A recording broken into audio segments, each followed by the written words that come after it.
Welcome friends, MPC IQ education या YouTube चॅनलवर तुमचं सर्वांचं स्वागत आहे. मित्रांनो, आजच्या व्हिडिओच्या टॉपिकमध्ये बायोलॉजी इंट्रोडक्शन हा आपलं काय आहे, आजच्या व्हिडिओच्या टॉपिकचं टायटल आहे बघा. तर यामध्ये आपण जीवविज्ञान काय आहे, वनस्पतीशास्त्र काय आहे, अरस्तू म्हणजे काय, थिओप्रेटस आहे बघा, यांची जी माहिती संपूर्णपणे आपण मार्केट पाहणार आहोत बघा.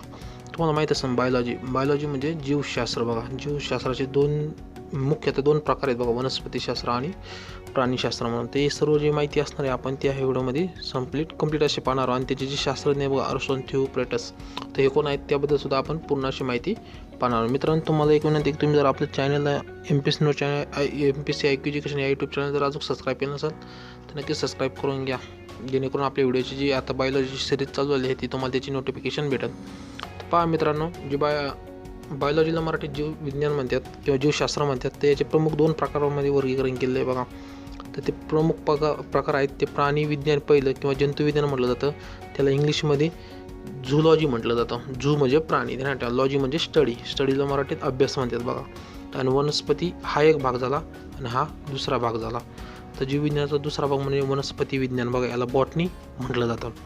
तर बघा, हे मुख्यतः दोन प्रकार आहेत. तसे अजून भरपूर विज्ञानाचे प्रकार आहेत बघा.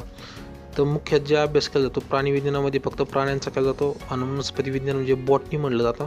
तर बॉटनीमध्ये फक्त आपल्या वनस्पतींचाच अभ्यास केला जातो. ध्यानात ठेवा, जीवविज्ञानाचे दोन प्रमुख प्रकार आहेत. एक प्राणी विज्ञान किंवा जंतुविज्ञान म्हटलं जातं, दुसरं म्हणजे वनस्पती शास्त्र किंवा वनस्पती विज्ञान. तर पहा मित्रांनो, त्यानंतरचा भाग आहे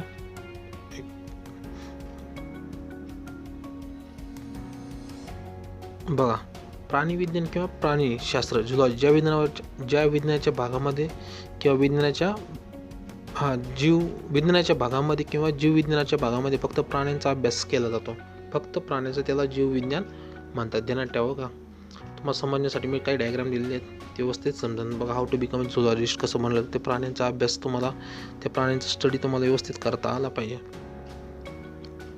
नंतर बघा, जे वनस्पतीशास्त्र आहे बघा, बॉटनी म्हटलं जातं त्याला, ज्या विज्ञानाच्या भागामध्ये फक्त आणि फक्त काय, वनस्पतीचा अभ्यास केला जातो, त्या भागाला किंवा त्या विषयाला वनस्पती विज्ञान म्हणतात. ध्यानात ठेवा बघा, वनस्पती विज्ञान कायला म्हणतात, तर ज्या विज्ञानाच्या भागामध्ये किंवा वनस्पतीचा जे अभ्यास केला जातो, जे शास्त्र आहे बघा, त्या शास्त्रामध्ये ज्याचा वनस्पतीबद्दल अभ्यास केला जातो त्या शास्त्राला वनस्पती विज्ञान म्हणतात. सोप्या म्हणजे असं एक पुस्तक, त्यामध्ये फक्त वनस्पतीचा अभ्यास केला जातो, त्याला म्हणतात बॉटनी. एवढं लक्ष जरी ठेवलं तर लय झालं.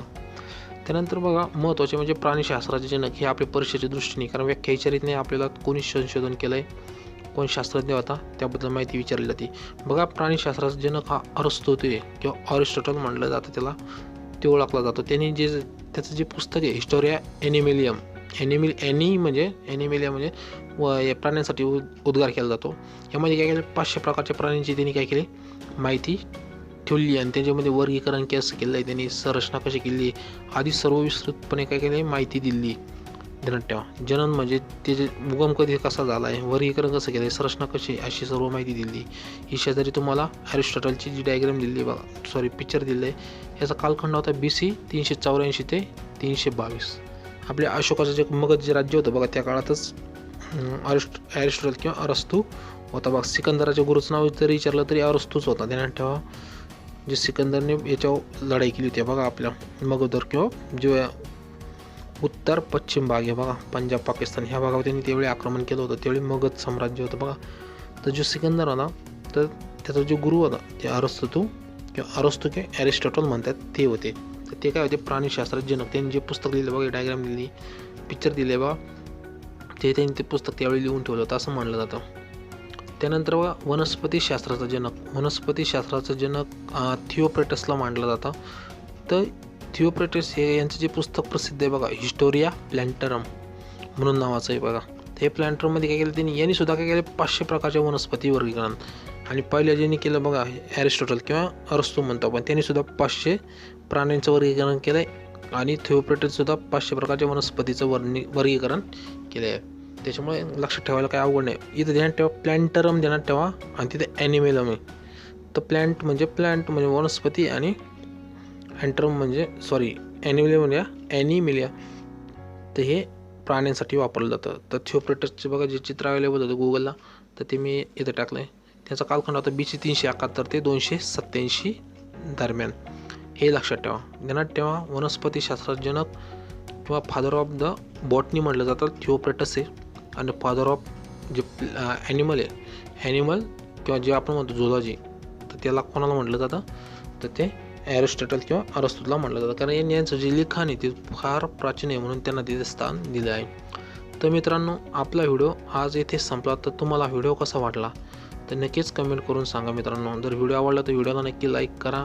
आपल्या मित्रांना फायदा होत असेल तर ते मित्रांना सुद्धा शेअर करा. तर मित्रांनो, थँक्यू मित्रांनो, तुम्ही या व्हिडिओ पाहिला, धन्यवाद.